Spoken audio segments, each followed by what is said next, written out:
참 좋은 날입니다. 어스틴 주님의 교회 매일 말씀 묵상에 오신 여러분을 환영합니다. 말씀을 통해 샘솟는 하나님의 은혜를 경험하시길 바랍니다.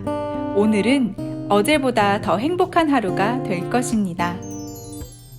안녕하세요 성도 여러분, 11월 4일 금요일 말씀 묵상 시작하도록 하겠습니다. 오늘 묵상할 말씀은 창세기 43장 11절부터 14절까지 보겠습니다. 창세기 43장 11절부터 14절까지. 자, 11절 말씀입니다. 그들의 아버지 이스라엘이 그들에게 이르되 그러할진대 이렇게 하라. 너희는 이 땅의 아름다운 소산을 그릇에 담아 가지고 내려가서 그 사람에게 예물로 드릴지니 곧 유향 조금과 굴 조금과 향품과 모략과 유향나무 열매와 감복숭아니라. 너희 손에 갑절의 돈을 가지고 너희 자루 아귀에 도로 넣어져 있던 그 돈을 다시 가지고 가라. 혹 잘못이 있었을까 두렵도다. 내 아우도 데리고 떠나 다시 그 사람에게로 가라. 전능하신 하나님이 그 사람 앞에서 너희에게 은혜를 베푸사 그 사람으로 너희 다른 형제와 베냐민을 돌려보내게 하시기를 원하노라. 내가 자식을 잃게 되면 이러리로다. 오늘 이 말씀은요, 야곱이 고집을 내려놓는 그 장면입니다. 어제 말씀 묵상한 대로 자녀들이 돌아와서 시몬이 볼모로 잡혀 있고요. 그리고 이제 베냐민을 데려가야 됩니다. 우리가 베냐민을 데려가야지 시몬을 데려올 수 있습니다. 라고 아마 야곱을 설득했을 것입니다. 야곱은 아들을 믿지 못했습니다. 내가 눈을 감기 전에는 결코 베냐민을 너희들에게 주지 않겠다. 라고 아마 그렇게 얘기했을 것입니다. 그리고 시간이 얼만큼 흘렀는지 모르지만 오늘 말씀 43장 1절에 보면 그 땅에 기근이 심하고 라고 되어 있습니다. 오랫동안 기근이 지속되었고 그리고 시간은 한참 지나갔던 것 같습니다. 2절 보십시오. 그들이 애굽에서 가져온 곡식을 다 먹음에 그 아버지가 그들에게 이르되 다시 가서 우리를 위하여 양식을 조금 사오라. 벌써 애굽에 가서 받아왔던 그 양식은 다 떨어졌던 것 같습니다. 이제 이런 상황이 되니까 야곱은요, 너희들이 다시 애굽에 가서 양식을 가져오라 라고 이렇게 얘기를 합니다. 3절 말씀 보십시오. 그때 유다가 아버지에게 얘기합니다. 아버지, 우리가 그냥 갈 수 없습니다. 결과적으로는 베냐민을 데려가야 됩니다. 아버지가 결코 놓지 않으려는 그 베냐민을 꼭 데려가야 됩니다. 베냐민을 데려가지 않고서는 우리는 양식을 얻을 수가 없습니다. 그렇게 얘기하니까 야곱이 너희들이 괜히 동생 얘기를 하고 내 얘기를 하는 바람에 일이 이렇게 꼬였지 않느냐라고 그렇게 얘기를 합니다. 그렇게 하니까 7절 말씀 보십시오. 그들이 이르되 그 사람이 우리와 우리의 친족에 대하여 자세히 질문하여 이러기를 너희 아버지가 아직 살아 계시느냐 너희에게 아우가 있느냐 하기로 그 묻는 말에 따라 그에게 대답한 것입니다.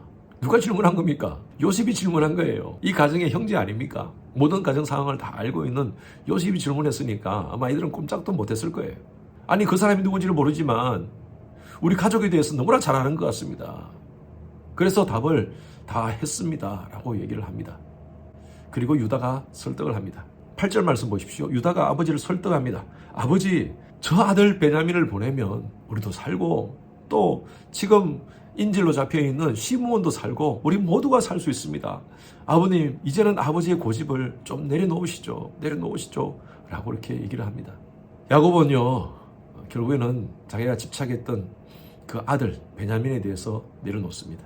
그리고 오늘 읽었던 본문 말씀 11절이 바로 그겁니다.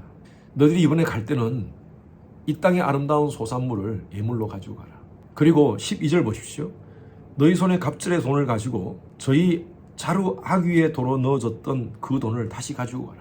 돈이 다시 왔는데 그 돈에 갑절을 채우고 가지고 가라. 그리고 베냐민도 데리러 가라. 그러면서 14절에 이렇게 얘기합니다.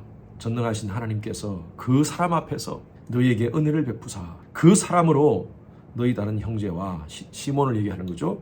베냐민을 돌려보내게 하시기를 원하노라. 내가 자식을 잃으면 잃게 되리라. 그가 베냐민에 대한 집착을 다 내려놓습니다. 그리고 모든 것을 하나님의 은혜에 맡기는 모습입니다. 여러분, 그래요. 우리 삶 가운데서도 우리가 집착하는 어떤 것이 있습니다. 그것이 물건일 수도 있고요. 요즘 사람들이 셀폰에 많이 집착하죠. 셀폰이 없으면 금단 현상이 생긴답니다. 손도 떨리고 괜히 불안해지고.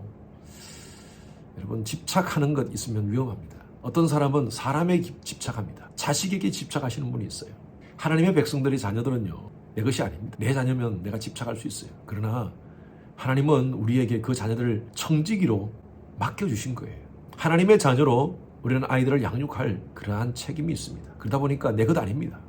세상의 모든 것은 내 것이 없습니다. 하나님께서 주신 것입니다. 내가 가지고 있는 물질, 재능, 소유, 모든 것은 바로 하나님의 것입니다. 그래서 때로는 우리가 집착하는 것에 대해서 포기하는 마음이 필요합니다. 다른 말로 하면 내려놓음입니다. 내려놓음. 여러분 그거 없으면 못 사는 거 있습니까? 여러분 그거 내려놓으세요.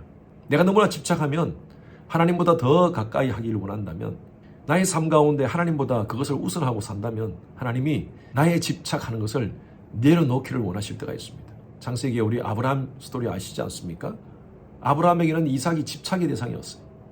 100세에 낳은 이삭이니까 얼마나 참 소중했겠습니까? 그런데 그 이삭을 모리아산에서 바치라고 얘기합니다. 어떻게 그럴 수가 있습니까? 하나님은 아브라함의 믿음을 시험하기를 원하셨습니다. 창세기 21장 앞부분에 보면 하나님께서 아브라함을 시험하사라고 표현하고 있습니다. 아들인가 하나님인가? 그 테스트에 아브라함은 통과했죠. 아브라함이 이삭을 내려놓았을 때 하나님은 아브라함의 삶을 축복해 주셨습니다. 우리의 삶도 마찬가지입니다. 하나님께서 우리가 가지고 있는 어떤 집착하는 것에 대해서, 그것이 사람이든 물건이든 그것을 내려놓기를 원하십니다. 그것을 내려놓지 않으면 때로는 하나님께서는요, 강제로 그것을 내려놓게 하십니다. 없으면 죽을 것 같고 없어져 버릴까 두려워하는 어떤 집착하는 것이 있다면 우리가 그거 내려놓읍시다. 지혜는요, 내려놓음에서 시작됩니다. 내려놓지 않으면 우리의 사고의 폭이 넓어지지 않습니다. 어떤 것을 내려놓을 때 그때 보이기 시작합니다. 깨닫기 시작합니다. 내려놓을 때 자유함이 있습니다. 내려놓는다는 것은 맡기는 것입니다. 하나님께 맡긴다는 것은 기도하는 것이죠. 기도하는 것은 하나님께 surrender 하는 것입니다. 내가 어떤 것을 붙잡고 그것을 집착한다는 것은요, 하나님을 신뢰하지 못한다는 것입니다. 하나님은요, 우리의 손을 피기를 원하십니다. 하나님, 나는 아무것도 할 수 없습니다. 이 모든 것은 하나님의 것입니다. 내 자녀도, 나의 비즈니스도, 나의 삶의 모든 것도 하나님의 것입니다. 라고 손을 쫙 피면요, 우리의 손에 하나님의 능력이 임하십니다. 여러분, 집착하는 것들이 있습니까? 내려놓고 하나님 신뢰합시다. 하나님을 의뢰합시다. 그리고 기도함으로 하나님께 서렌더를 할 때 주시는 하나님의 능력을 경험하시는 여러분 되시길 주님 이름으로 축원합니다. 하나님, 우리의 삶 가운데 집착하는 것들이 너무나 많습니다. 하나님을 신뢰하고 하나님을 의지한다고 하지만 아직도 내가 붙잡고 있는 것들이 있고 아직도 내가 놓지 못하는 것들이 있습니다. 하나님, 이 모든 것들을 하나님께 맡깁니다. 우리의 손을 펴고 하나님의 역사를 경험하는, 하나님의 승리를 기대하는 저희들 되게 하여 주시옵소서.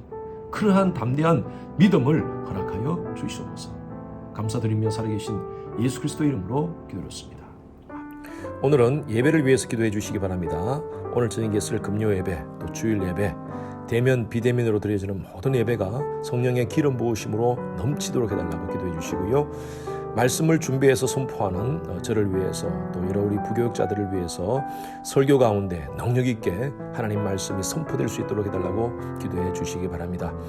예배를 준비하시는 여러 우리 봉사자들을 위해서 기도해 주십시오. 미디어, 안내, 찬양, 교사, 여러 모습으로 섬기시는 분들, 예배를 섬김을 통하여 은혜 받을 수 있도록 기도해 주시기 바랍니다.